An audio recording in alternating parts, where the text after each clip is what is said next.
Good evening, and welcome back. I'm glad you're here tonight, ready to drift through another quiet chapter of the past. Before we begin, take a slow breath. Let the noise of the day fade away. Tonight, we travel back to a world before electricity, before the hum of machines, before cities sparkled with lights. Imagine a time when darkness was soft and silence was familiar. In the early Middle Ages, the world moved slowly, guided not by engines, but by rhythm and patience. Small clusters of wooden homes stood close together, their roofs thatched with straw, smoke curling gently from hearths. There was no rush, only the sound of footsteps on earth and the distant toll of a bell marking the hours. From these fragile beginnings, the first medieval towns quietly took shape. I wonder how your evening has been so far. Are you listening from somewhere calm, perhaps in your room with the lights dimmed? What time is it, where you are late at night, or just before sleep? Wherever you're listening from, I'm grateful you're joining this peaceful journey. Before we start our story, I'd love to invite you to like this video, subscribe, and turn on the notification bell. That way, you'll never miss another quiet walk through history. And now, let's begin. Long ago, Europe was mostly countryside. Forests stretched endlessly, and rivers wound through quiet valleys. The land was dotted with small farms, each one separated by long distances. Life was slow, but full of purpose. People worked with their hands, growing food, gathering wood, tending animals. When the sun set, darkness filled the land, and families gathered near the fire. There was peace in the stillness, a rhythm of living that matched the rising and setting of the sun. As time passed, these small farming families began to meet and trade. A few homes gathered near a riverbank, others at a crossroad. Travelers and merchants would stop, bringing stories from faraway lands. A small cluster of huts might turn into a village might grow into a town, not because of wealth or power, but because of simple needs: food, tools, safety, and companionship. The first medieval towns didn't look like cities we know today. There were no tall buildings or paved roads, no markets filled with noise. Instead, the air carried the scent of wood smoke and freshly tilled earth. Paths formed naturally from the places people walked, most often between homes, the well, and the small gatherings where they met to trade. Slowly, over many years, these paths became the first streets. At night, those early settlements were almost completely dark. Only the faint glow from hearths or torches lit the narrow ways. Yet, in that darkness, there was a quiet beauty. The stars above seemed brighter, and the air felt calm and clean. People lived closely with nature, the rhythm of rain, the chill of winter, the comfort of fire. It was a world built not on machines, but on patience and endurance. Life was not easy, but it was deeply connected. Every tool was made by hand, every home built with care. Neighbors helped one another, because survival depended on it. A simple roof repaired together, a meal shared in kindness, these were the beginnings of community. Towns grew not from wealth, but from trust and cooperation. In many ways, what they built was stronger than stone. Though the walls were made of wood and earth, their foundation was unity. When a traveler entered one of these small towns, they would find warmth, a fire to sit beside, a story to hear, a place to rest. These towns were fragile, yes, but full of life and hope. The sounds of these early towns were gentle and familiar. The creak of wooden doors, the crackle of a hearth, the low murmur of conversation at dusk. Children's laughter carried through the narrow lanes, mixed with the rustle of animals settling for the night. It was a living rhythm, steady and peaceful. In this simplicity, a kind of wisdom grew. People understood that progress didn't have to be loud or fast. Growth came slowly through care and patience. Without machines or electricity, they found strength in effort and grace in slowness. What they built with their hands, the Almighty made lasting through time. As more people gathered in these small places, change came gently. What began as scattered homes turned into neighborhoods. A path between two houses became a street. A space where traders met became a market. Nothing was built overnight. Everything grew in small, patient steps. The towns of the Middle Ages did not rise with noise or haste. They unfolded like dawn, slowly and quietly, under the will of the Almighty. Each home had its purpose. Some were simple workshops where tools were shaped from wood and iron. Others baked bread or spun wool into thread. Smoke rose softly from chimneys, curling into the cool air. When you walked through a medieval town, you could smell life itself, the grain, the wood, the earth after rain. These towns were alive, even in their stillness. Every sound had meaning.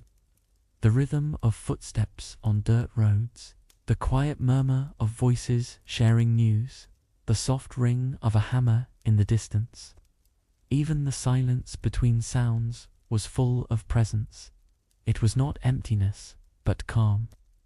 In that stillness, people worked, rested, and dreamed. There was no rush to become great. People did not measure success in gold or titles, but in what their hands could create.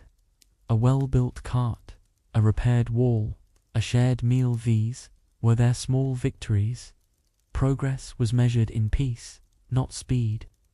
The Almighty provided the blessings of growth through patience, guiding their days with balance and simplicity. Many towns grew near rivers. Water gave them life, was how they cooked, washed, and traded. Boats carried grain, wood, and stone along gentle currents. The river became both a road and a mirror, reflecting the world around it. People understood that their strength depended not on what they owned, but on how they cared for what they were given. When the sun set, candles and oil lamps flickered through the narrow streets. Their light was small, but enough. Shadows danced on wooden walls, and the night air grew soft and cool. Families gathered by the hearth, talking quietly before sleep. Outside, the wind carried the scent of smoke and hay, mingling with the whisper of leaves. It is peaceful to imagine, isn't it? A world where time moved slowly enough for every sound to be heard, where people listened to the rhythm of rain and the crackle of the fire. Even without the machines and lights of our age, life had a deep harmony, one that many of us still long for today. And though centuries have passed, those quiet beginnings remain beneath the cities we know. Beneath the pavement and noise, there are layers of earth once touched by those early builders. Every stone, every corner, carries the echo of their lives, a reminder that greatness often begins in silence. The medieval towns were not born from power or conquest, but from ordinary people doing their best each day. Their homes were modest, their tools simple, yet their faith in hard work and patience shaped the world. What they built has endured for centuries, not because of speed, but because of care. As we close this part of the story, take another breath. Let your thoughts settle like dust in the afternoon light. Remember that growth can be gentle, and that stillness is not emptiness, is where strength quietly begins. Rest, knowing that even the greatest towns once started as small fires in the dark. And in that darkness, with trust and perseverance, they found their light. In the quiet rhythm of early medieval life, something began to stir. People who once lived apart started to meet more often, drawn together by need, curiosity, and the promise of exchange. A farmer with extra grain might meet a potter who shaped fine clay vessels. A shepherd might bring wool to trade for tools or salt. These simple interactions, born of necessity, slowly gave rise to something larger, the beginnings of trade. Trade was the pulse of growth. Without it, towns could not survive. It was not about wealth or greed, but balance, sharing what one had and receiving what one lacked. Through this humble system, people found connection. The path to the next village became a road, and the open field between two settlements became a marketplace. In those markets, mornings began early. As mist lifted from the ground, the first carts arrived, their wheels creaking softly under weight. Baskets of produce, rolls of fabric, jars of honey, and bundles of herbs appeared on wooden tables. The air filled with a quiet kind of life, voices greeting one another. The clink of metal coins, the rustle of linen in the breeze. There were no grand stalls or banners, no noise to fill the space. Instead, there was trust. Much of early trade was done by memory and word, a promise kept between neighbors. A merchant might travel for days with nothing but a small cart, a loyal animal, and the hope that his goods would find value. His reward was not always in coin, but in reputation, respect, and continued exchange. Towns near rivers or crossroads became known as gathering places. Some markets met once a week, others with the changing seasons. Each had its own rhythm, a blend of human need and natural timing. These gatherings were moments of color in a quiet life, bringing together people who might otherwise never meet. Through trade, ideas began to move as well. A craftsman from one valley might learn a new technique from another. A traveler might share news of distant lands. Even stories became a kind of currency, a way to pass knowledge from place to place. Carried on the breath of those who walked the roads, trade also brought diversity.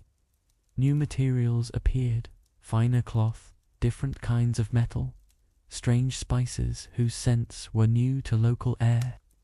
To see such things must have felt like touching another world. And yet, these wonders spread not through conquest or invention, but through patience and cooperation. In this way, towns began to take shape around their markets. What started as a few stalls in an open space became the heart of the community. Roads bent toward the square. Homes were built nearby.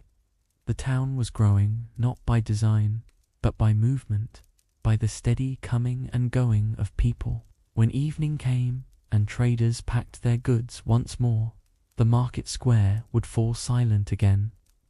Dust hung in the air, catching the last gold of the sunset. The wooden tables stood empty, but their presence told a story, that life here was connected, and that tomorrow would bring new faces, new trades, and new hope. Trade had become more than survival. It was the quiet bond between strangers. And though they did not know it, each exchange, each journey, each handshake was helping to build something lasting, the foundation of towns, and the roots of civilization itself. As the seasons turned, trade grew deeper. What began as simple bartering evolved into organized exchange. Markets started to have regular days, and certain towns became known for particular goods, one famous for its cloth, another for its salt, another for its iron tools. Each region offered what it had in abundance, sharing the gifts that the Almighty had allowed the earth to provide. Over time, traders began to form routes. Paths that once belonged to shepherds and travelers became trade roads. Small wooden bridges were built across streams, and travelers' inns appeared along the way. A journey that once felt uncertain became familiar, marked by the rhythm of footsteps and the soft roll of carts over soil. At the heart of every growing town stood the market square. an open place where everything met. Here, voices mingled like gentle music. You could hear laughter, greetings, and the quiet hum of bargaining. The smell of fresh bread, roasted grains, and warm wool drifted through the air. The market was not just a place of trade, but of life itself. For many, the market was their world's window. A farmer might see tools he had never imagined, or fabrics from faraway places.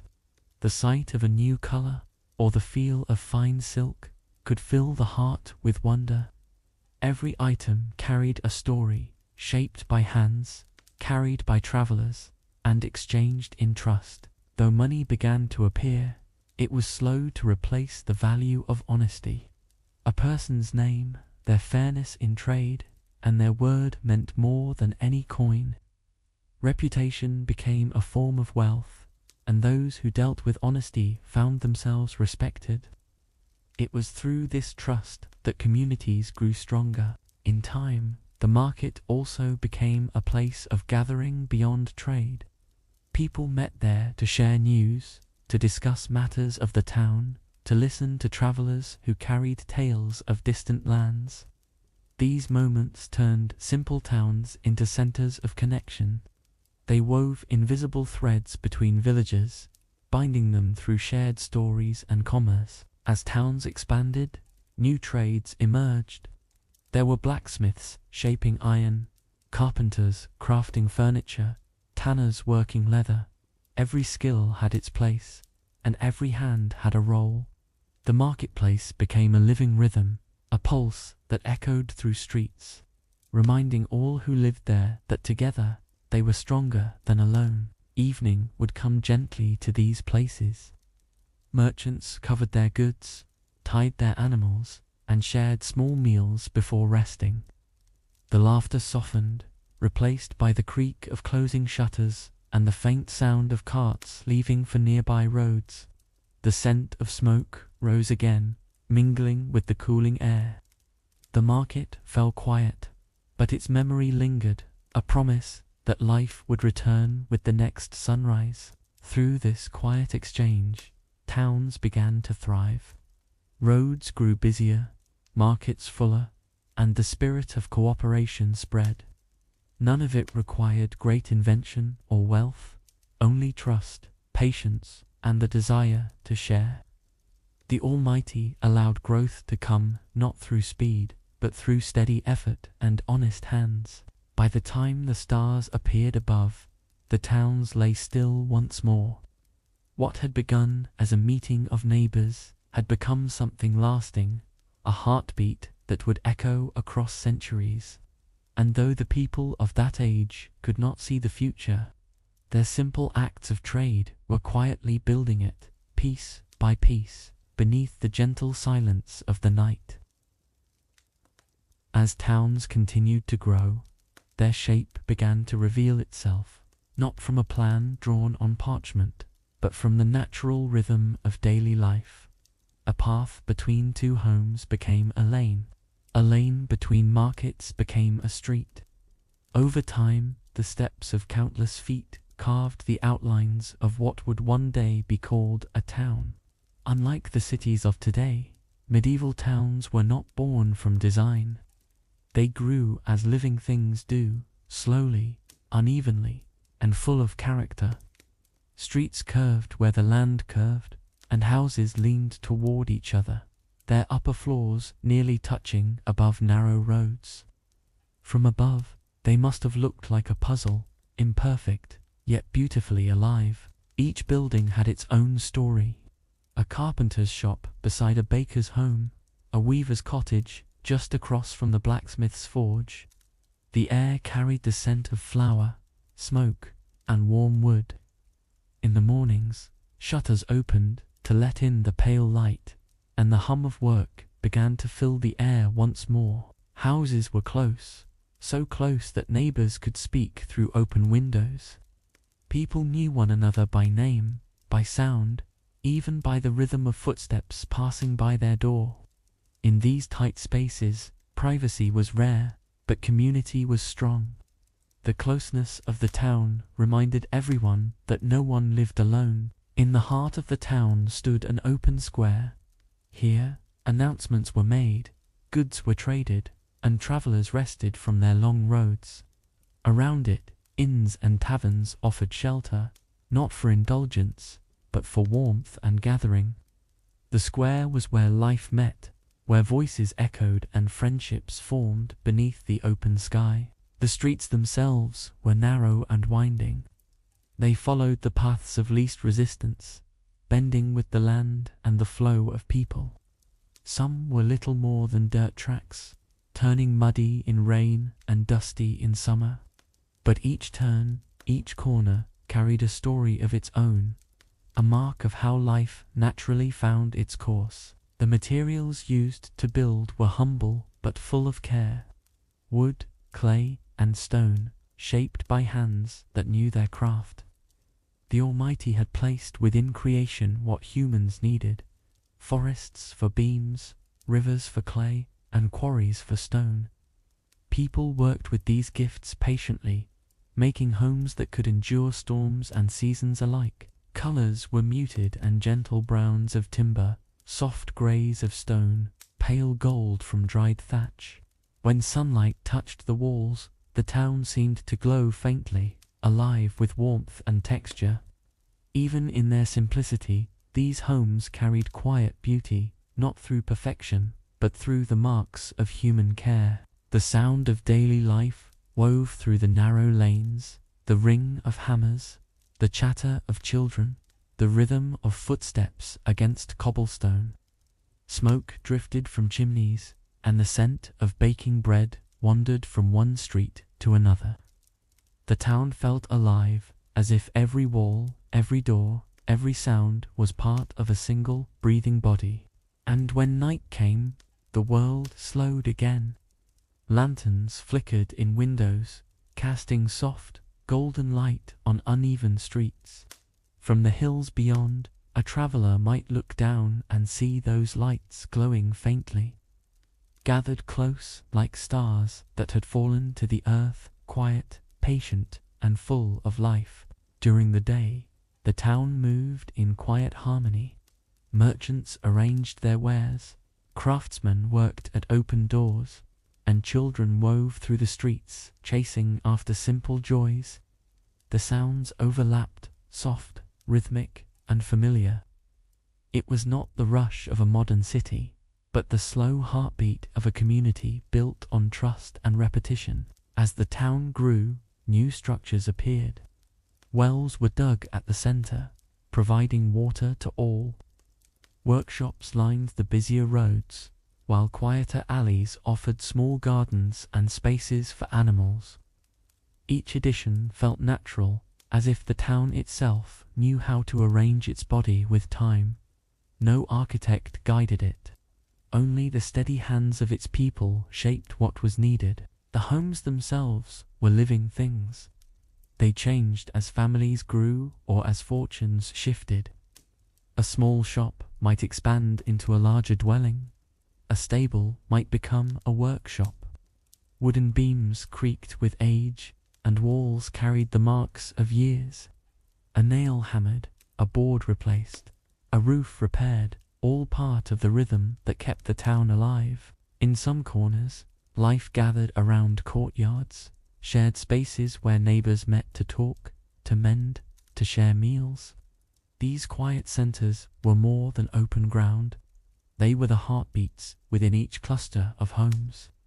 Here, laughter and conversation softened the edges of daily labor. Even in simplicity, the town offered small comforts. The smell of earth was everywhere, from the mud on shoes to the gardens tucked behind homes. Herbs hung from wooden beams, drying for winter. The air was filled with familiar scents: hay, bread, wool, and firewood. Every fragrance told a story of human effort and of gratitude for what the Almighty had allowed the earth to give. Windows were small, often covered with oiled cloth or wooden shutters.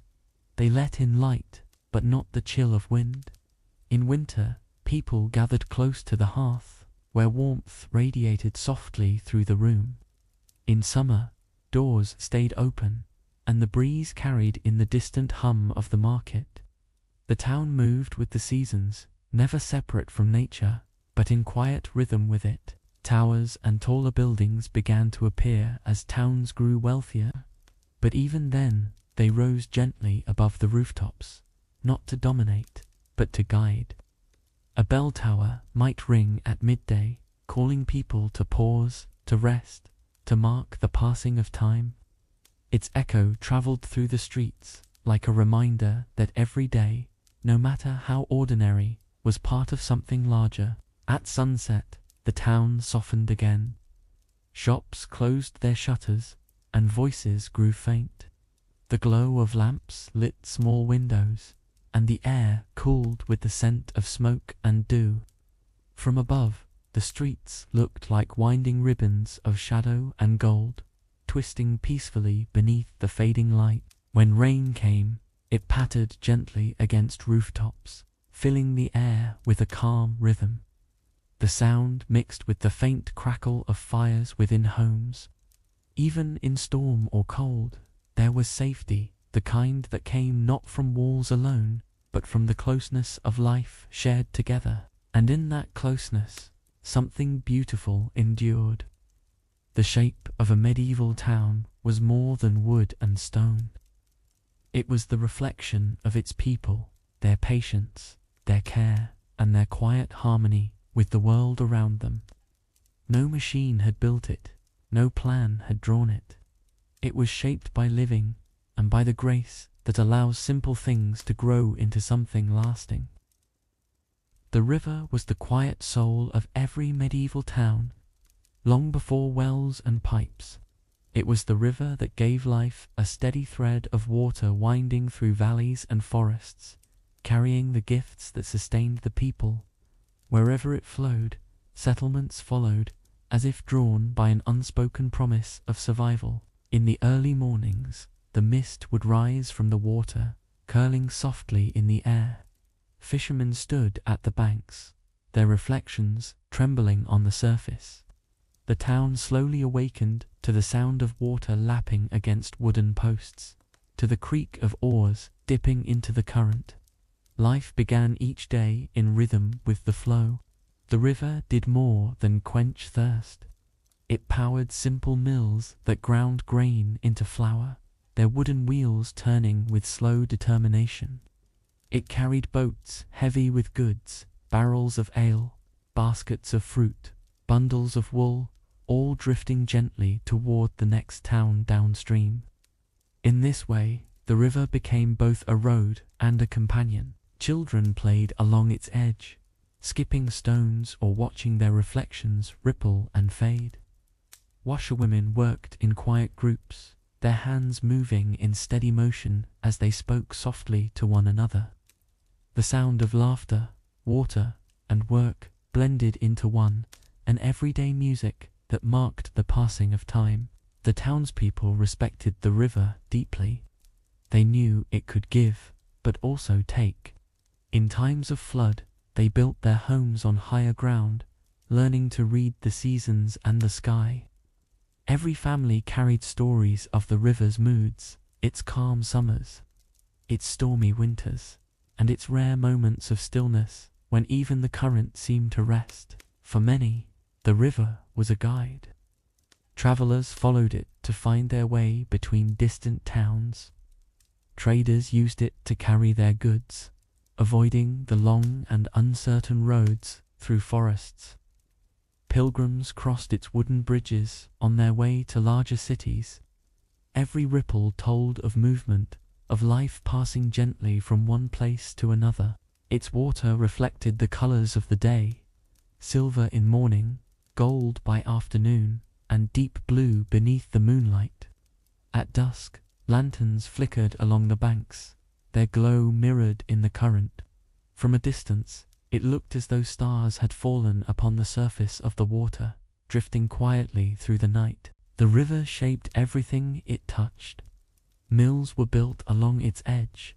Fields were watered by its reach. Even the markets were often placed nearby, so traders could unload their boats with ease. A town without a river felt incomplete, for the sound of water brought calm and continuity. People drew more than water from it, they drew peace. Sitting by the bank after a long day, many found comfort in its steady sound. It was a reminder that life moved on, slowly but surely, no matter the troubles of the day. In that rhythm, they saw the wisdom of patience and the balance of creation, and when the night came, the river kept flowing, unseen but always present. Its voice was soft, a whisper beneath the stillness, a thread of motion through the sleeping town. While people rested, it continued its eternal journey, guided by the will of the Almighty, carrying with it the quiet story of life itself. As the towns expanded, the riverbanks became busy with quiet purpose. Small docks appeared, built from rough timber and rope.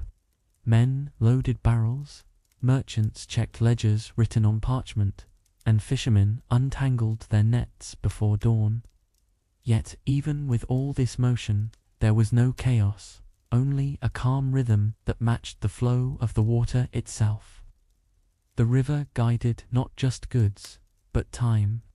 People measured their days by its tides and its sound, knowing that no matter how the world changed, the current would always return. In many places, the mill stood as the town's beating heart. Its wheel turned endlessly, driven by the steady push of water. Inside, grain was poured and ground into flour, filling the air with a soft, dusty scent. Families gathered their sacks, waiting patiently, talking quietly as they watched the wheel spin.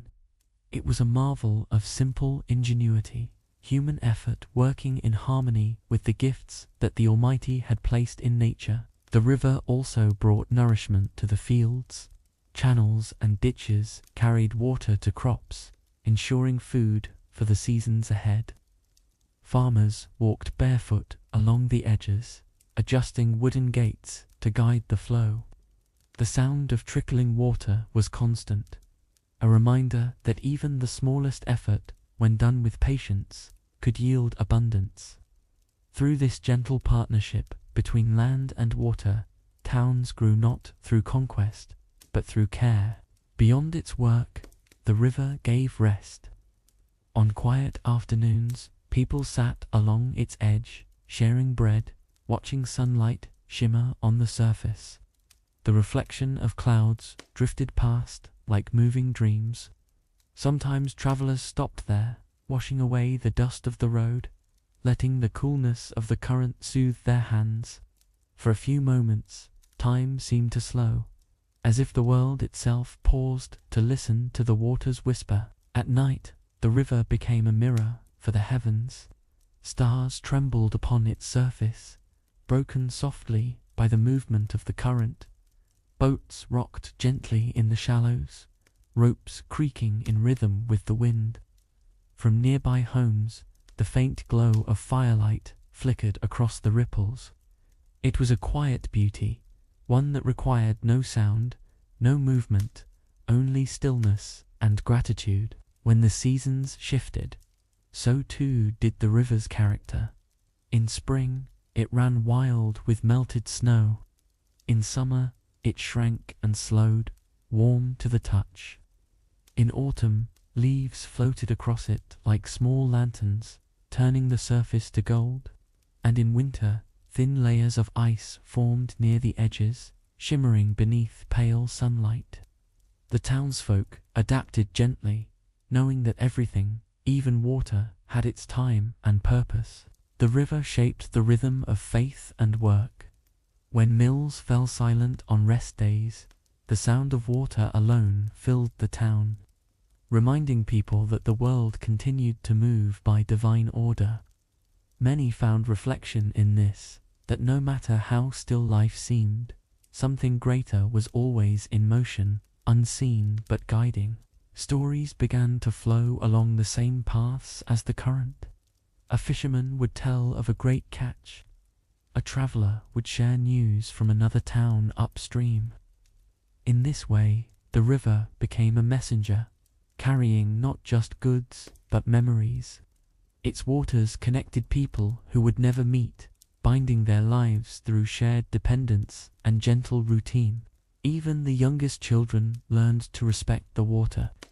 They were told to watch, to listen, to be cautious, for the river was powerful. Though it spoke softly, it was both teacher and test, showing how strength could exist without force, and how peace could still shape the world. These lessons passed quietly from one generation to the next, like ripples reaching the far shore. And so the towns endured, always beside their rivers, always in rhythm with their flow. Long after the hands that built the mills had turned to dust, the water continued its patient journey. It carried away what was old, brought in what was new, and whispered the same eternal truth, that life, when lived with patience and care, will always find its way forward. In a world without engines or cranes, the people of the Middle Ages built with patience. Their towns rose slowly, one stone, one beam, one brick at a time. There were no roaring machines, only the steady rhythm of human hands. Hammers struck wood, chisels met stone, and voices called softly between scaffolds. What they lacked in technology, they made up for in endurance and care. Their skill was not rushed, it was lived, practiced daily, as natural as breathing. Every structure they raised was both labor and devotion, shaped with quiet trust in effort and the will of the Almighty. Carpenters worked from sunrise to sunset, cutting and fitting beams with precision learned through years of apprenticeship. They measured not with metal rulers but with string and instinct. Each piece of timber was chosen carefully, its grains studied, its strength tested by hand. The forests that surrounded the towns offered their wood as a gift, tall oaks and sturdy pines, taken only as needed, then replaced by new growth. Builders understood that what came from the earth should be treated with respect, not consumed without thought. Stonemasons were among the most patient craftsmen. With iron chisels and mallets, they shaped raw blocks into perfect forms. The work was slow, almost meditative. Each tap of the hammer echoed through the air, a steady sound that seemed to mark the passage of time itself. Their fingers traced the edges of their work as if reading it, learning the language of stone. Some masons carved small symbols or initials into hidden corners, not to boast, but to leave a whisper of their presence for those who might one day notice. Walls were built thick, not for grandeur, but for endurance. Lime mortar held the stones together, drying in the sun, sealing the spaces against wind and rain. Scaffolds of wood stood along the rising walls, supported by rope and willpower. Men climbed barefoot, balancing with quiet skill as they passed tools and stones from hand to hand.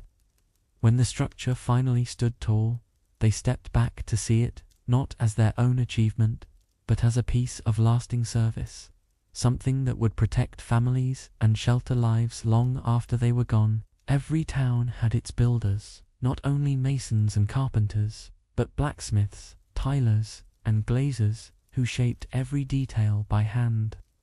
The blacksmith forged nails, hinges, and iron brackets, his workshop glowing orange from the heat of the forge. Sparks leaped like fireflies each time his hammer struck the anvil. Glassmakers melted sand into fragile panes, capturing light within their work. Together, these crafts formed a network of creation, one person's skill completing another's, all moving with shared purpose. There were no blueprints, no architects in the modern sense. Plans were drawn in the mind, described in words, or sketched in the dirt with a stick. Builders learned by watching, by trying, by failing, and by trying again. Knowledge passed from father to son, master to apprentice, voice to ear. It was memory, not mathematics, that guided their hands. And though their tools were simple, the harmony between thought and action created buildings that have stood for centuries. When the wind swept through a newly built home, or sunlight touched the fresh plaster of a wall, people saw more than material. They saw cooperation, the combined strength of many hands. The Almighty had given them minds to design and hands to build, and they used both with gratitude. What they made was not only functional, but meaningful, because it was created with care and patience. Each structure carried the mark of its maker. You could see it in the curve of an arch, the way a doorway was shaped, the balance between window and wall. No two buildings were ever exactly the same. Each reflected its builder's choices, his skill, and even his mood. In this way, medieval towns became living works of art, silent galleries of craftsmanship, humility, and endurance. The construction of large buildings, like bridges or halls, required the whole town's cooperation. Farmers brought stones in carts, children carried water, elders offered food for the workers. There was no division between those who built and those who benefited. The effort belonged to everyone. A single structure might take years, even decades, to finish. Yet no one complained. They understood that lasting things were worth the wait. And when the final stone was laid, when the scaffolds came down, there was no great ceremony. People simply stepped back and watched in quiet satisfaction.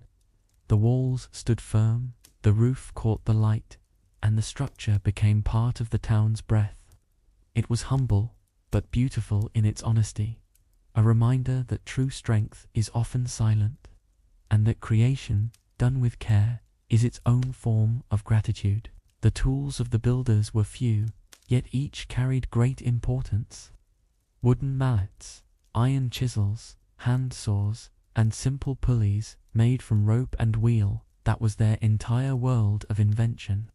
Still, through these humble tools, they achieved wonders.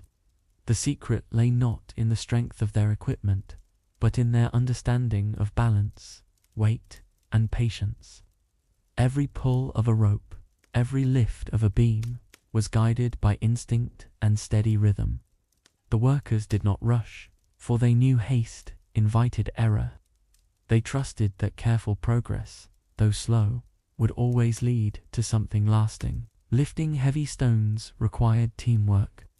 Dozens of men, sometimes even women, joined together to pull great blocks upward using wooden cranes powered by human effort. Sweat and dust clung to their skin, yet they sang as they worked, their voices keeping time. These songs were not for entertainment alone, they were rhythm, coordination, and strength. When one voice faltered, others carried it forward. This unity turned exhausting labor into something purposeful. Each pull of the rope, each call of encouragement, reminded them that success was never found in isolation but in togetherness. In the absence of machines, imagination filled the gap. Builders learned to use nature itself, the slope of a hill for leverage, the flow of a river for lifting weight, the warmth of sunlight to dry clay and mortar. What today would require engines and electricity, they achieved through wit and understanding of creation. They worked with the world, not against it, finding solutions through observation and respect. It was this harmony between effort and environment that gave their work its quiet strength, a kind of wisdom that remains visible in every surviving wall and bridge. The pace of construction was slow, and yet this slowness brought beauty. Each day's progress could be measured by sight. A wall slightly higher, a corner finally joined, a roof beam resting in place.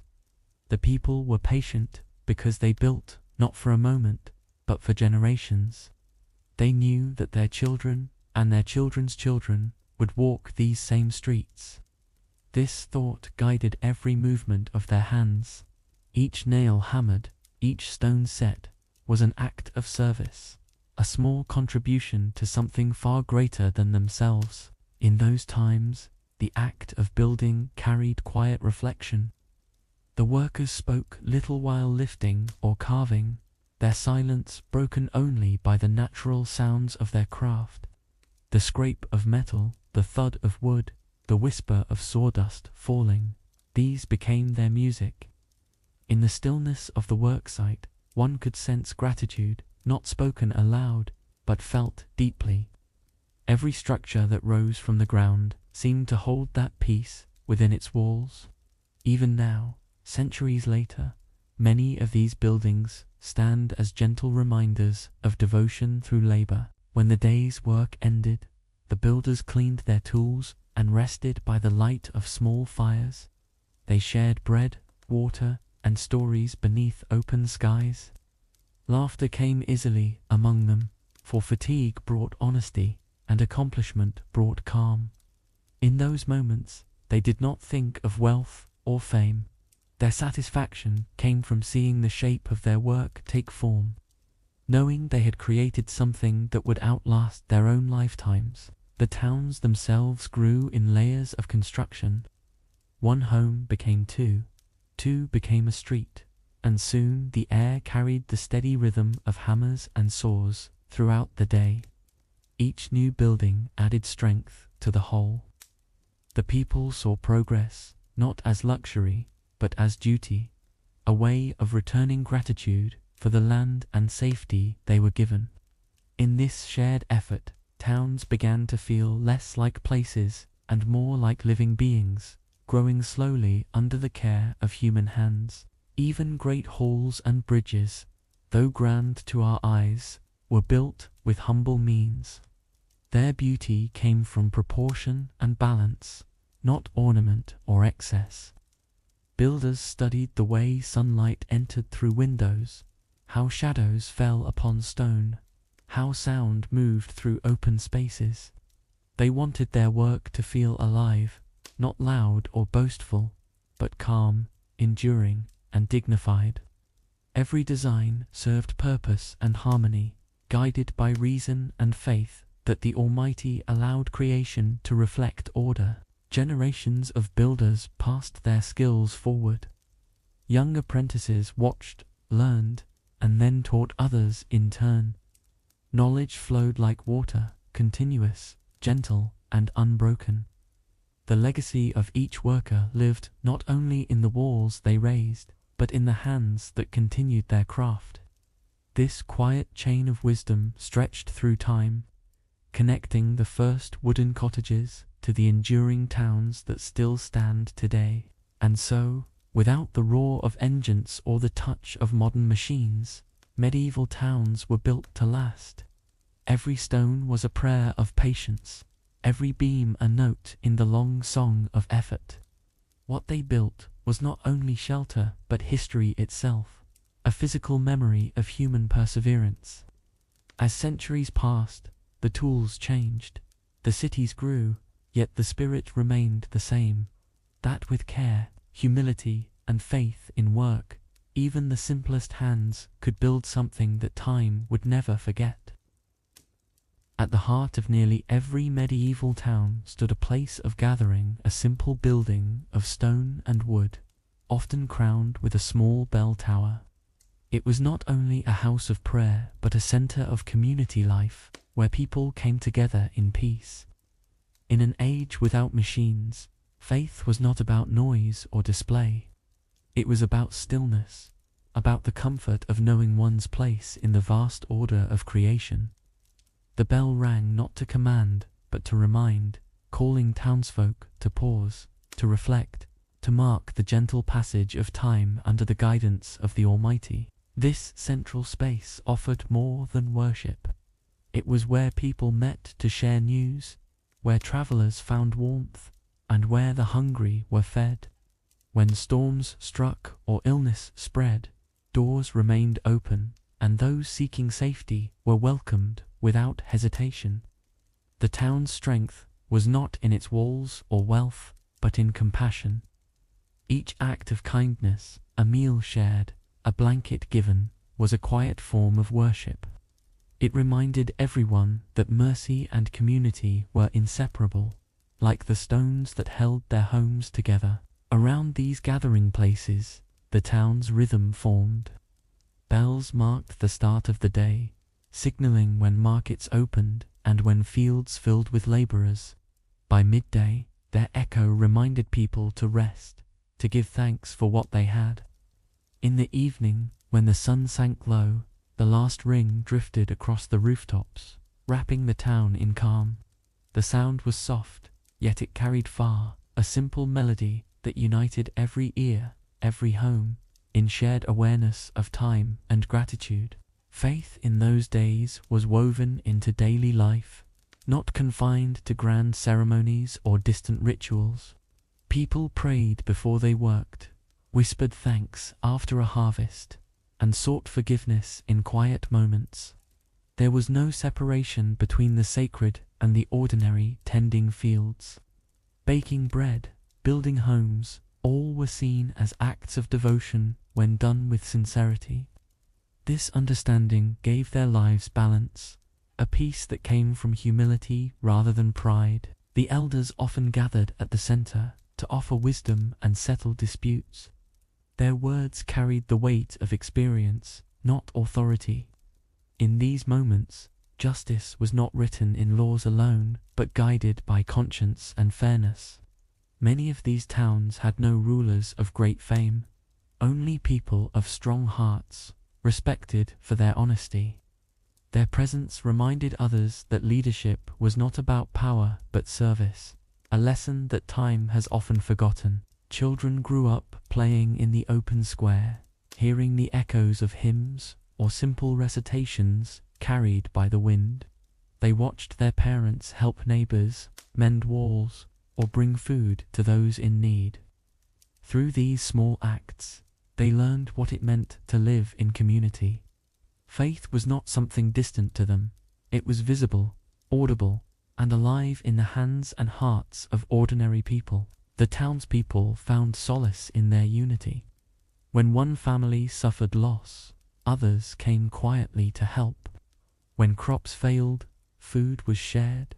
The people understood that blessings flowed best when spread, not hoarded. The Almighty had provided enough for all, if only each gave from what they had. This principle, though simple, built resilience stronger than any fortress wall. Even travelers who passed through could feel it, the sense of calm and cooperation that filled the streets. Many wrote in their journals about small towns where strangers were greeted kindly and shared fires were offered without question. In those gestures lay the true wealth of the medieval world, not gold or jewels, but the peace that grows from generosity. The building at the town's center often stood for centuries. Its walls absorbed countless prayers, its floors wore smooth from the steps of generations. Rain washed its roof, sunlight warmed its stones. It aged with the people, gathering their stories like soft whispers within its walls. To walk inside was to step into history itself, not a grand history of kings or wars, but of shared hopes and quiet endurance. And though time has passed and the world has changed, the memory of those communities remains. Their faith did not depend on riches or monuments. It lived in compassion, patience, and the understanding that every soul was connected. In their simplicity, they built something lasting, a peace born not from silence alone, but from the harmony of hearts that moved together toward what was good and right. As the years passed, these gatherings shaped the moral rhythm of the town. The days followed the sound of bells, and the weeks followed the quiet flow of custom and care. It wasn't a world ruled by speed, but by reflection. Every event, birth, marriage, loss, was shared openly among neighbors. No one celebrated alone, and no one mourned without company. The heart of faith, after all, was togetherness, an understanding that joy and sorrow alike were made easier when carried by many hands. In times of hardship, when storms ruined crops or illness spread, people turned not to despair but to each other. Bakers shared bread, blacksmiths mended tools without payment, and farmers gave from what they could spare. Such acts weren't seen as heroism, but duty, a way of keeping balance in a fragile world. The Almighty had placed strength not in wealth, but in compassion. Through this kindness, towns that had so little still found abundance in unity. On market days, when strangers filled the square, the spirit of community extended beyond the town itself. Travelers rested beneath trees, while locals offered food and conversation. Differences in accent or clothing mattered little. All were treated as guests. Many small towns became known across regions for their warmth and fairness. In this, faith revealed itself again, not through words alone, but through deeds that healed, welcomed, and made others feel at home. Learning was also a part of this life. In the shade of the same gathering hall, children learned to read, not just from letters, but from listening to stories, to elders, to wisdom passed down through generations. Knowledge was seen as a blessing to be shared, never a possession to keep. The simplest lessons, patience, honesty, humility, were considered the foundations of true understanding. As years turned to decades, these lessons took root in the very identity of the town. Its buildings stood as symbols of endurance, but its people were the living pillars. Every hand that helped another became part of a larger structure, unseen, but stronger than stone. When newcomers arrived, they were absorbed into the same quiet rhythm, taught by example rather than instruction. In this way, goodness multiplied without needing to be proclaimed. There were moments, too, of simple peace.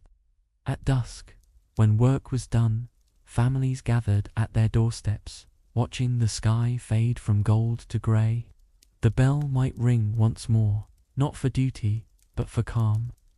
The sound rolled gently through the air, mingling with the chirping of crickets and the rustle of wind through thatch. It was the voice of time reminding everyone that rest was part of the balance of life. In the stillness of night, the town seemed to breathe as one. Light glowed softly through shutters, and the scent of wood smoke lingered in the cool air. Some people whispered quiet prayers before sleep, thanking the Almighty for safety, for companionship, for another day spent in purpose. These were not grand words, but humble ones, and perhaps that humility is what gave them power. The faith of those people was not measured in architecture or ceremonies, but in endurance. It held steady through droughts, floods, and the slow turning of generations. Their belief was simple, that goodness multiplied when shared, and that peace, once nurtured, could survive even the harshest seasons. This understanding bound them to one another, not through fear, but through gratitude. Centuries later, many of those old gathering places still stand. Their stones are worn, their wood faded, yet the feeling within remains unchanged. Visitors who step inside can still sense the quiet strength of those who built and prayed there. The walls do not speak, yet they seem to hold warmth, the echo of lives once lived with purpose, with kindness, and with balance. And so, the medieval town was more than a cluster of buildings. It was a living soul.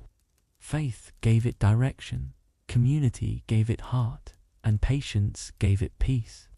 Without machines, without speed, they created something modern life often forgets, a world where silence carried meaning, and where every good deed, no matter how small, became a thread in the fabric of eternity. As towns continued to grow, the heart of daily life began to beat stronger through their markets and workshops. The market square was where the town awoke, where morning light touched the faces of those who labored to bring their crafts to others. Before dawn, traders and artisans filled the streets, setting up wooden stalls, unrolling cloth, arranging loaves of bread still warm from the oven. It was never loud or frantic, but alive in a calm, human way. The air was full of texture, the scent of grain, the softness of wool, the rhythm of footsteps on stone. Here, everyone had something to offer, and everyone depended on someone else. The marketplace was a living network of skill and trust. Bakers traded bread for candles, blacksmiths repaired carts for farmers, and tailors mended coats for travelers. It was a circle of exchange that went beyond money, a web of quiet cooperation. Each trade relied on another, like threads woven into one cloth. Though modest in scale, the medieval market reflected something grand, a living economy built not on competition, but on shared need and respect for labor. The artisans themselves were the town's heartbeat. Every tool they used, every pattern they shaped, carried the mark of years of practice. A carpenter's bench smelled of sawdust and pine.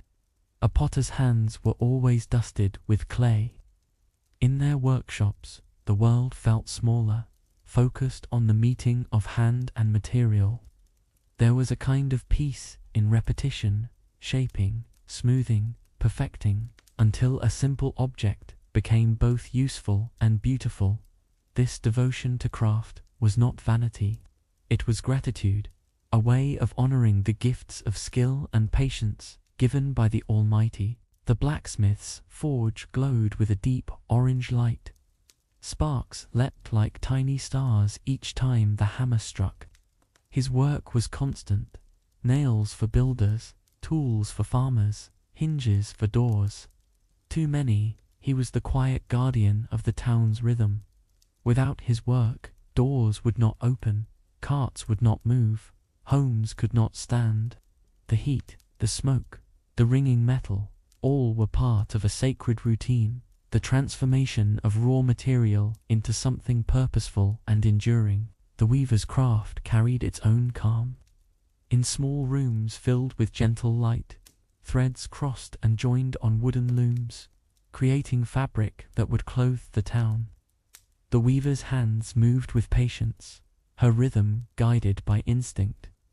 Each pull of the shuttle, each tightening of the thread, echoed the steady order of life itself. The finished cloth, though simple, carried the warmth of effort, the softness of human care. It was not made for excess, but for need, and that made it precious. Outside, the market thrived. The hum of conversation filled the air, soft but constant.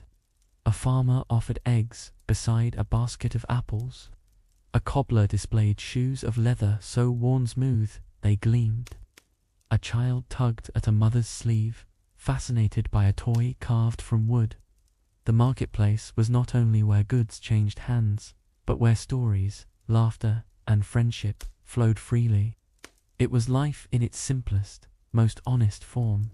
Craftsmanship was more than livelihood, it was identity. To be known as a skilled maker was to be respected, not for wealth, but for contribution. A well-made pot or sturdy chair outlasted its maker, becoming part of the town's quiet history. Each creation, however small, carried a name, a memory, and the devotion of the one who made it. The work of their hands built the dignity of their lives. The town's rhythm was defined by this balance, the cycle of making, selling, and sharing. While morning belonged to trade, evenings were for repair and reflection. In workshops lit by firelight, artisans sharpened blades, polished tools, and whispered quiet thanks for another day of honest work. To them, effort itself was reward. A tool that fit the hand perfectly, a loaf that rose just right, a jug that held water without leaking. These were small triumphs that carried great satisfaction. The materials came from the land around them. Clay from the riverbank, wool from nearby fields, iron from the earth. Nothing came easily, and nothing was wasted. People understood that the Almighty had placed within creation all that was needed, if only one worked with respect and care. This awareness gave their labor meaning. Each item made was a reflection of balance between human need and the patience of nature. By midday, the market square was filled with warmth and movement. The smell of baked bread mingled with the sound of hammers, laughter, and the call of traders. The town was not rich by modern measure, yet its people were surrounded by abundance, the abundance of purpose. Every basket, every loaf, every tool was made to serve a real need, not to impress. Their lives may have seemed simple, but in truth, they held something rare, the peace of living in harmony with work, creation, and one another. As the day went on, the sounds of the market softened into a rhythm of familiarity. Sellers called out less, and conversations became slower, filled with gentle humor and negotiation. There was little greed in these exchanges. Trade was built on fairness. People understood that their work had value, but so did the work of others. When a deal was made, it was sealed with a nod, a smile, sometimes a handshake, never in haste. The market wasn't a place of rivalry, but of balance. Each artisan took pride not in ownership, but in mastery. A blacksmith could look at a finished blade and see the echo of his teacher's lessons. A potter recognized the slight curve of the rim that her mother once made. Skills were not secrets to guard. They were gifts to pass down. In this way, each generation left something behind, not wealth, but knowledge, shaped by countless hands into quiet perfection. Workshops often doubled as gathering spaces. Neighbors stopped to chat while the cobbler mended shoes, or to warm their hands by the forge on cold mornings. Work and companionship were never separate. The act of creating became an act of connection. People offered help, advice, or simply silence, standing beside a craftsman at work, watching sparks rise like stars before disappearing into the dim light. These were the quiet friendships that built strong communities. The apprentices were the heartbeat of the future. They swept floors, carried wood, fetched water, and watched. Every gesture of their masters was a lesson, every mistake a teacher. Apprentices learned patience first, skills second. They understood that mastery was not achieved through speed, but through repetition, humility, and the acceptance of failure. When they finally crafted something worthy, the pride they felt was quiet but deep, a moment of realization that their hands could now continue what had been started generations before. As trade grew, so too did the diversity of goods. Cloth dyed with new colors appeared, made from herbs and minerals found far away. Carved decorations began to appear on furniture, small details meant to bring joy rather than luxury. Music drifted through the marketplace from travelers carrying flutes or lutes. Though the tools were simple, creativity blossomed. The people of the towns found happiness not in having more, but in making better, a mindset that shaped both their economy and their spirit. By afternoon, sunlight touched every corner of the square. Children ran between stalls, laughing, while their parents bartered quietly nearby. The smell of cooking drifted from open windows, soup simmering, bread warming, herbs drying in the breeze. Life was not extravagant, but it was full. The day's work might have been ordinary, but the feeling it brought, purpose, connection, peace, was extraordinary in its simplicity. The guilds that began to form were not symbols of wealth or control, but of protection. Craftsmen joined together to ensure fair work, to train apprentices properly, and to uphold quality. Meetings were held by candlelight, where discussion and teaching replaced competition.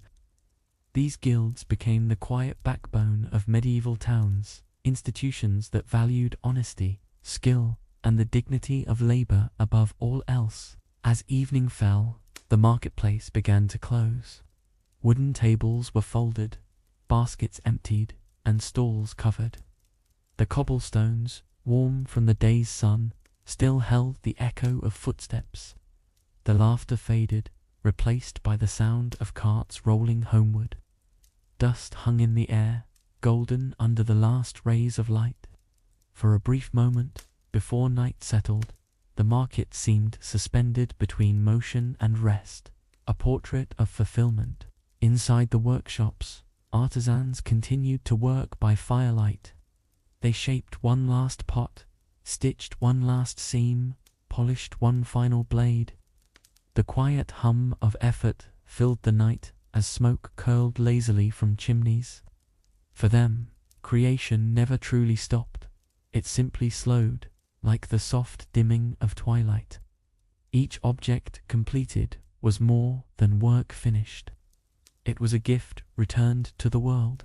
And when the final lamp was extinguished, the market slept beneath the stars. The tools rested, the streets emptied, and the silence returned. Not emptiness, but calm. Tomorrow, the cycle would begin again. The same people, the same trades, the same quiet devotion. Through patience and care, they built a world without haste, one where the value of life was measured not by how much one gained, but by how well one gave. As towns became larger and busier, people began to think more about safety. The world beyond their walls was wide and unpredictable. Forests stretched for miles, and roads were often lonely. So the townspeople built walls, not as symbols of fear, but as quiet boundaries between the known and the unknown. These walls were made from stone and earth, strengthened by years of patience. They stood not to provoke conflict, but to preserve peace. Within them, families slept, knowing that their homes were sheltered from the wild winds of uncertainty. From a distance, a walled town looked like a crown of stone rising gently from the fields. The gates, often made of heavy wood, opened at sunrise and closed when the last light faded. Watchmen stood above, their silhouettes calm against the sky. They were not soldiers of conquest, but guardians of rest. Their duty was to ensure that the silence of night remained undisturbed, that the rhythm of life inside continued without fear. Beyond the walls lay open land, fields, rivers, and forests that provided food and fuel. Farmers worked there during the day, returning home before dusk. At the gates, guards greeted them by name, sharing short words before closing the town for the night. This ritual, repeated daily, became part of the town's heartbeat. The lowering of the gate was not a moment of tension, but of comfort, a signal that all was well and that another day had passed in peace. Within the walls, life went on much as before. Children played in courtyards, craftsmen worked in their shops, and traders prepared for the next market day. But now, there was a deeper sense of unity, a shared responsibility to protect what they had built together. Everyone understood that peace required effort. The same patience that built homes and roads now maintained order and safety. It was not the walls alone that kept danger away, but the collective watchfulness of the people. Towers were built along the perimeter, simple yet sturdy. They rose above the rooftops, offering wide views of the surrounding land.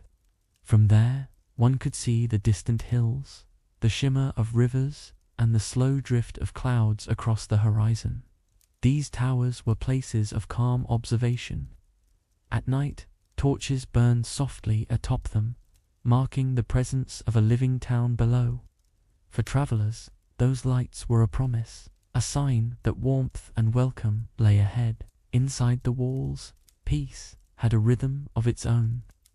Doors were left unbarred, and neighbors moved freely between one another's homes. Children ran from street to street, their laughter echoing off the stone. The people trusted not only in their defenses, but in one another. That trust was stronger than any weapon, and it gave the town its true sense of security. Sometimes, small disputes arose over land, over trade, over words spoken in haste. But these were settled through dialogue, often in the town square or near the meeting hall. Elders listened patiently, and those in conflict found resolution through understanding, not force. Forgiveness was valued more than victory, and peace was considered a form of wisdom. In this way, harmony was preserved, not through strength, but through empathy. The towns also prepared for hardship. They stored grain, dried fruits, and salted fish in stone cellars for the long winters. Wells were dug deep, ensuring water when streams froze.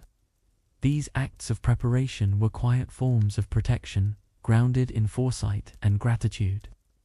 The people did not rely on miracles, but on their own cooperation, trusting that the Almighty blessed those who worked with patience and care. At night, when all was still, the walls seemed to breathe with the town. The faint glow of lamps flickered through cracks in stone. The sound of distant steps echoed against the cobblestones. Somewhere, a watchman hummed a tune to stay awake. It was a peaceful silence, one filled not with emptiness, but with assurance. And beyond those walls, the world stretched wide and wild. Forests whispered with the wind, rivers shimmered under moonlight, and unseen creatures moved softly through the dark. But the people inside slept soundly, wrapped in the safety of their shared labor. Their town stood not as a fortress of pride, but as a sanctuary of calm, a reminder that peace, once built with unity and trust, can stand against any storm. In every town, there were those who carried the quiet duty of keeping watch. Their task was simple but sacred: to observe, to listen, to stay awake while others slept. From their towers, they watched the flicker of lanterns, the drifting clouds, and the slow turning of the stars. They learned to read the language of the night, the distant bark of dogs, the whisper of wind through leaves, the calm murmur of life continuing below. For them, peace was not an absence of movement, but a balance between stillness and awareness. Inside the walls, life followed its gentle order. The baker rose before dawn, lighting his oven as the first faint blue touched the sky. The sound of his work was the day's beginning. Soon after, the gates opened, and the farmers passed through with quiet greetings. The rhythm of opening and closing, waking and resting, gave the people comfort. It reminded them that protection was not a barrier, but a rhythm that kept life steady, like breathing. Children grew up knowing these walls not as prisons, but as guardians. They played along their base, tracing the cool surface of stone with their fingers, imagining the stories hidden within. To them, the walls were not a sign of danger, but of care, proof that their elders had thought of their safety before them. In their innocence, they understood what many adults forgot, that true strength is gentle, and true protection is born of love, not fear. Festivals often took place at the gates, where the town met the world beyond. Musicians played simple songs, and markets spread their stalls just outside the boundary. These moments reminded the people that their walls did not divide them from others. They simply framed their lives. Laughter flowed across the threshold, mingling with the sounds of travelers arriving from distant roads. The line between inside and outside became soft, blurred by human connection. When threats did come, a bad harvest, sickness, or wandering bandits, the towns did not turn inward in despair. They responded with cooperation. Food was shared, work redistributed, and prayers lifted together. The sense of unity became their shield. Each person did what they could. A healer tended the sick, a mason repaired a gate, a farmer offered grain. Through such acts, peace endured, not as luck, but as labor. At dusk, as the day's work faded, the gates closed once more. The creak of the hinges, the thud of wood against stone, marked the completion of another safe day. Inside, lights bloomed one by one in the gathering dark. Voices softened, footsteps slowed. The town seemed to settle like a heartbeat at rest. Even those awake late into the night, guards, bakers, mothers with infants, felt the quiet reassurance that they were surrounded by care. In the deepest hours, when even the wind seemed to sleep, the town was silent. Yet it was a living silence, full, protective, serene. The scent of wood smoke lingered in the air, blending with the cool breath of the earth. Somewhere a river flowed, invisible but constant, just as the passage of time continued unseen. Within those moments, one could sense gratitude for shelter, for stillness, for the chance to begin again when morning came. The walls themselves aged gracefully. Moss softened their edges, ivy climbed their faces, and birds built nests in their cracks. What was once hard and purposeful became part of nature's rhythm again.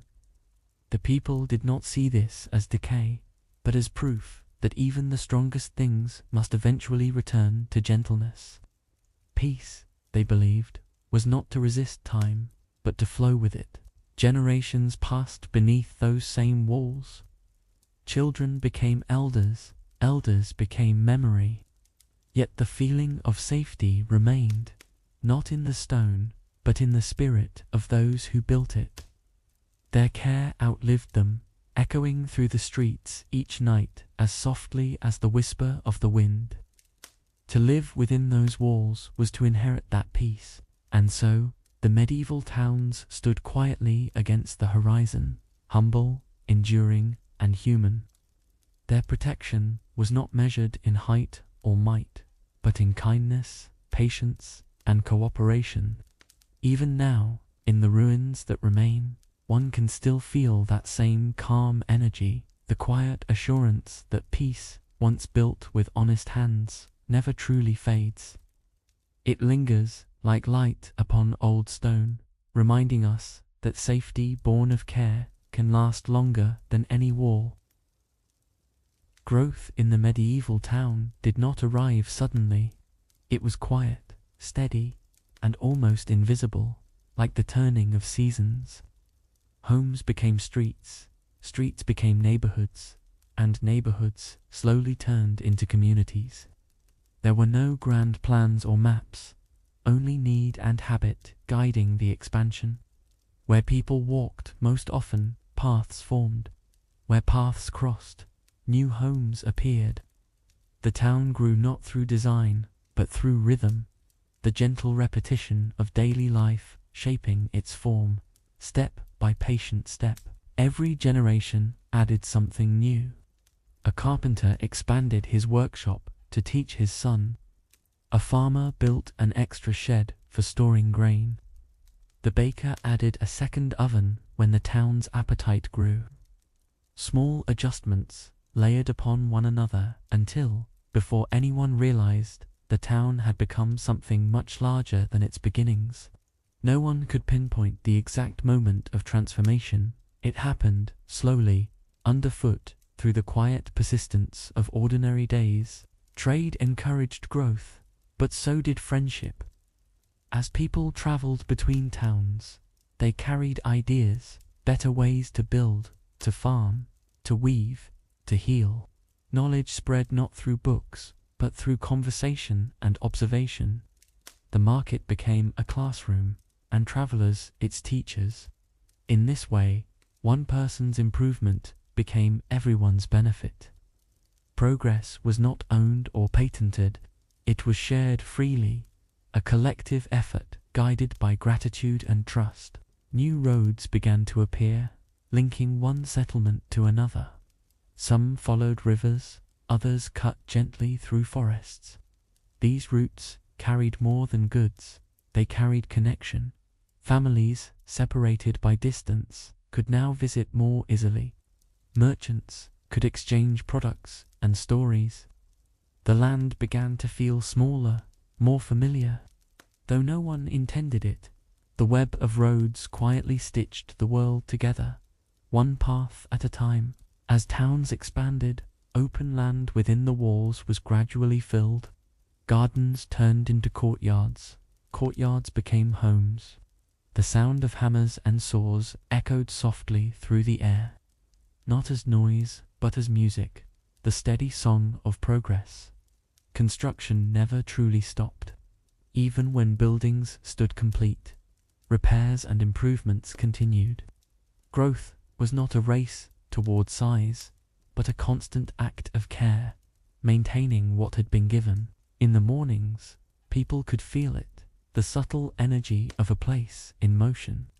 The smell of new timber, the sight of fresh plaster drying in the sun, the chatter of neighbors planning small changes to their homes. These were signs of life, quiet but undeniable. The town was not chasing greatness. It was simply living, adjusting, and expanding with its people's needs. It grew the way a tree grows naturally, without hurry, guided by balance. The growth also brought diversity. Travelers settled, families intermarried, and new customs joined old ones. Different languages, foods, and skills began to mix. A blacksmith might learn a new forging method from a visitor. A cook might experiment with herbs brought from afar. Through this blend, culture blossomed, not forced, but nurtured by curiosity. The town became richer, not in wealth, but in understanding. Yet even with change, the core of life remained steady. The bells still rang at dawn and dusk. The markets opened at the same hour. The workshops hummed with familiar sound. The people knew that while the world around them might evolve, their rhythm, the slow pulse of work, rest, and gratitude must remain constant. That rhythm was their peace, the invisible pattern that held the town together. Some growth was upward. Buildings became taller, their second floors jutting slightly over the street. Timber frames leaned close together, their eaves nearly touching. From above, the rooftops formed a patchwork of red and brown, a landscape of shelter and time. To walk those narrow streets was to walk through generations of memory, every wall holding the mark of hands long gone. And still, there was no rush.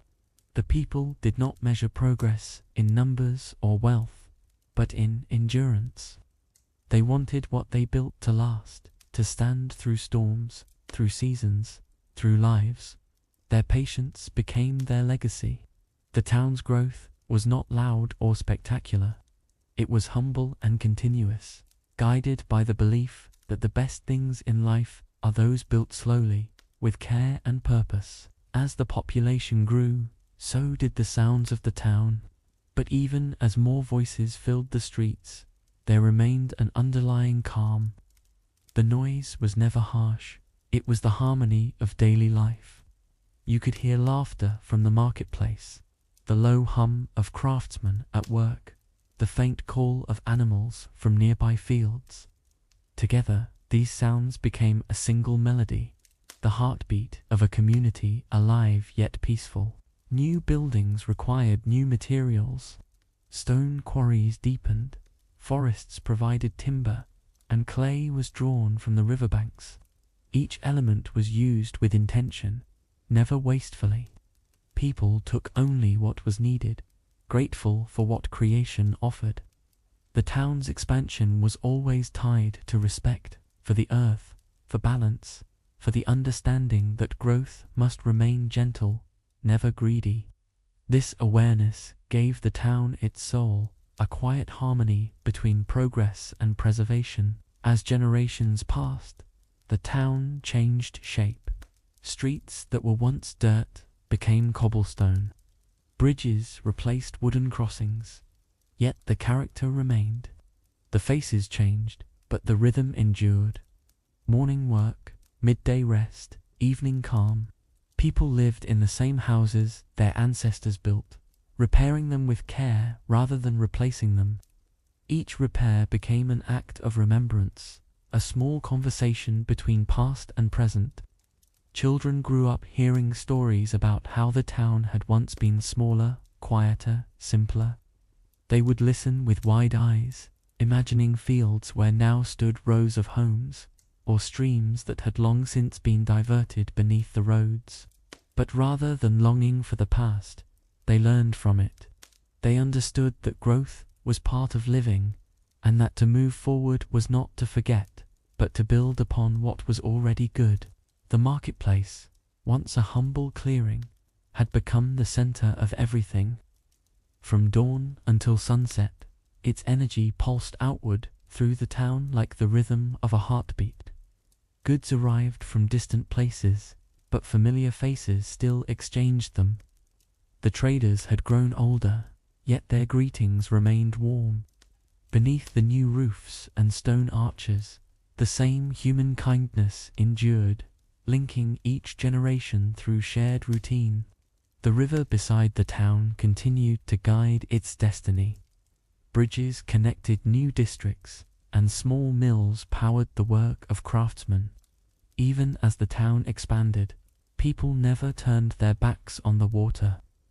They knew that the river had been there first, the quiet force that nourished their beginnings.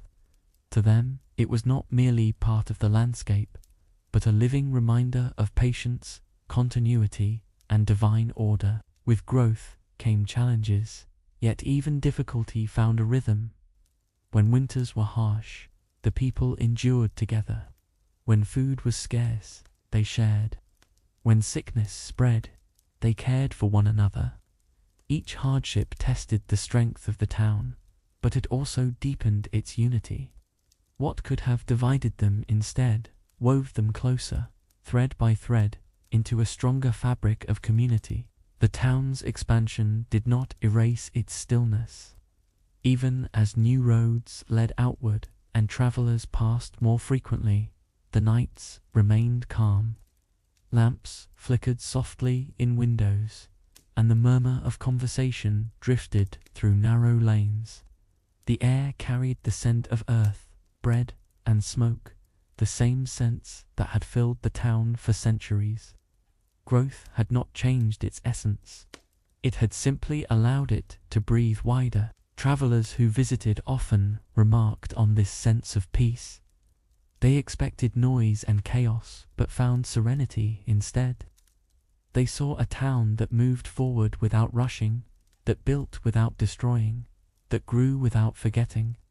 It was a rare kind of balance, one shaped not by power or wealth, but by care. The townspeople did not build for recognition. They built because to create was part of living well, and so the rhythm continued, generation after generation, wall after wall, breath after breath. The town's growth was not a story of speed or conquest, but of quiet endurance. Like the steady ticking of a clock or the flow of a river, it moved at the pace of life itself. The Almighty had set balance in motion, and the people, in their humility, had learned to follow it. In their patience, their town found not only prosperity, but peace, the kind of peace that endures beyond time. Centuries have passed since the first medieval towns took root, yet their presence still lingers across the world. Walk through an old street today, uneven stones beneath your feet, walls leaning gently with age, and you are walking through time itself. Every curve of the road, every worn doorway, carries the memory of countless lives that once moved slowly, purposefully, without the rush of modern life. The air seems thicker there, as if holding echoes of laughter, footsteps, and the hum of distant bells. The stillness you feel is not emptiness, it is history breathing quietly around you. These towns were never meant to impress with size or power. Their beauty lies in their endurance, in their ability to remain alive through centuries of change. Rain has washed their walls, winds have shaped their roofs, and yet they stand calm, dignified, unchanged in spirit. Time has touched them, but never broken them. They remind us that strength does not always roar. Sometimes it simply stands, silent and steady, while the world moves around it. When travelers wander through these places, they often describe a strange comfort, a calm that settles deep within. The streets are narrow, the air cool, the pace unhurried. Even the smallest details, the sound of a distant fountain, the flicker of sunlight through ivy invite reflection. It is as though these towns were built not only for living, but for remembering. They whisper softly to those who listen. Slow down. The world has been here long before you, and will remain long after. Inside old homes, the scent of wood and stone mingles with centuries of memory. Floors creak gently underfoot. Walls hold the faint marks of hands that once built, repaired, and cared. Each object, a bowl, a chair, a window latch, was once made by someone who believed that good work mattered, even if no one noticed. In their patience, they left behind not monuments, but traces of love disguised as craftsmanship. Their legacy lies not in what they owned, but in what they made endurable. The stillness of these places teaches something modern life often forgets. Progress does not always require noise. Growth does not need haste. The people of those early towns worked slowly, yet what they built has outlived centuries of machines and empires. Their rhythm, the rhythm of effort, rest, and care, proved stronger than speed. Perhaps that is why walking through such towns feels peaceful. We are reminded of a time when the world moved at the pace of the human heart. Even the smallest corners tell stories. A stone step worn smooth by countless feet, a faded carving hidden beneath moss, a window still fitted with hand-blown glass, rippling slightly in the light. These are the fingerprints of time, delicate, imperfect, yet profoundly human. To see them is to realize that perfection was never their goal. What mattered was endurance, and the quiet beauty found in usefulness. The rivers that once sustained them still flow nearby, though their paths may have shifted. Bridges that once connected farmers and traders still stand, their arches reflected in the water. The sound of the current remains the same, a soft, eternal whisper. In that continuity lies something deeply reassuring, that even as empires rise and fall, the simplest rhythms of life endure, guided by the same Creator who gives motion to all things. In the evening light, these towns take on a golden calm. Shadows stretch along the cobblestones, and the glow of the sun lingers on rooftops before fading into dusk. You can almost imagine the sound of footsteps fading, doors closing, fires being lit. Though the world has changed, the feeling is timeless. The piece of work completed, of day giving way to night, of rest returning to the heart. Modern visitors often feel they are walking through something sacred, not because of rituals or grand cathedrals, but because of the sincerity of what remains. Every stone, every beam, was placed by human hands in faith that it would serve others. That faith, quiet and enduring, is what still fills these places. You don't have to believe in miracles to feel it. The miracle is already there, in the patience that built the world before machines. The legacy of stillness is not about stopping time, but about remembering how to move within it. It reminds us that peace is not found in escape, but in balance, in the ability to live gently, to work honestly, and to rest without guilt. The people of the medieval towns may be gone, but their rhythm remains alive in every quiet corner of the world. You can feel it when you walk slowly, when you listen deeply, when you remember that the simplest life can still be the most profound. As the centuries passed, the towns continued to change, yet their essence endured. Modern roads may have replaced old paths, and electric lamps now glow where torches once flickered, but the heartbeat beneath remains the same. The care once given to each wall, each street, each roof still whispers through time. To walk through these places is to feel surrounded by memory, not just of architecture, but of intention. They were built by hands that believed in endurance, by hearts that found peace in patience. The stillness of these towns has a kind of wisdom. It teaches that human progress need not erase simplicity, that comfort does not have to silence gratitude. In their quiet endurance lies a reminder that greatness often grows from gentleness. Every generation that added a stone or beam was not just constructing a home, they were shaping a philosophy of life, one rooted in balance and trust. When rain falls over the old rooftops, it carries the same sound heard 1,000 years ago.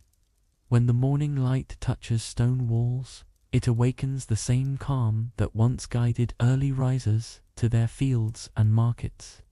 The passing of time changes everything, yet some things, the rhythm of labor, the joy of rest, the beauty of care, remain eternal. They remind us that stillness is not the absence of motion, but the presence of meaning. Travelers today often pause mid-step, struck by a feeling they cannot name. Perhaps it is the realization that they are part of something unbroken, a chain of life, of hands and hearts that have shaped the world quietly through centuries. Standing in those narrow streets, one cannot help but feel humbled. History is not a story of kings or battles alone. It is the sum of every ordinary life lived with intention and patience. The beauty of these towns lies not in their survival alone, but in their ability to teach us what endures. Machines may move faster, and cities may rise higher, yet the peace born of slow, careful creation cannot be replaced. In their silence, the medieval builders left behind a message that speaks to every age, that purpose matters more than speed, and that peace, once built, can echo forever. As the last light of day fades, the streets grow quiet again. The world seems to hold its breath. The sound of distant footsteps softens, windows close, and the night settles gently over the town. In this stillness, you can almost hear it, the pulse of centuries, the whisper of those who built, lived, and dreamed here. Their legacy is not lost. It lingers, alive in the peace they left behind. The lesson of stillness is not about halting the world, but about finding grace in its movement. To live slowly is to notice, to see the beauty in repetition, to feel the passage of time without fear. The people who built these towns may never have known how far their work would reach, yet their patience became timeless. Through them, we learn that what is made with care endures far beyond its makers. And as we leave these quiet streets in our imagination tonight, we can carry their calm with us. The rhythm of stone and step, of breath and silence, reminds us that peace is built, not found, crafted slowly through kindness, humility, and steady work. Even as the world around us races forward, the stillness of the past waits, ready to guide us home to balance once more. So tonight, as you drift toward rest, let your mind settle like dust upon ancient stones. Let the quiet wisdom of these towns fill your heart with peace. They were built for endurance, and perhaps, in their calm, they can help you find your own. May you rest as they have rested, in patience, in gratitude, in the timeless rhythm of stillness. If you've enjoyed this quiet journey through history, I invite you to subscribe and return next time. there's always another forgotten story waiting for you.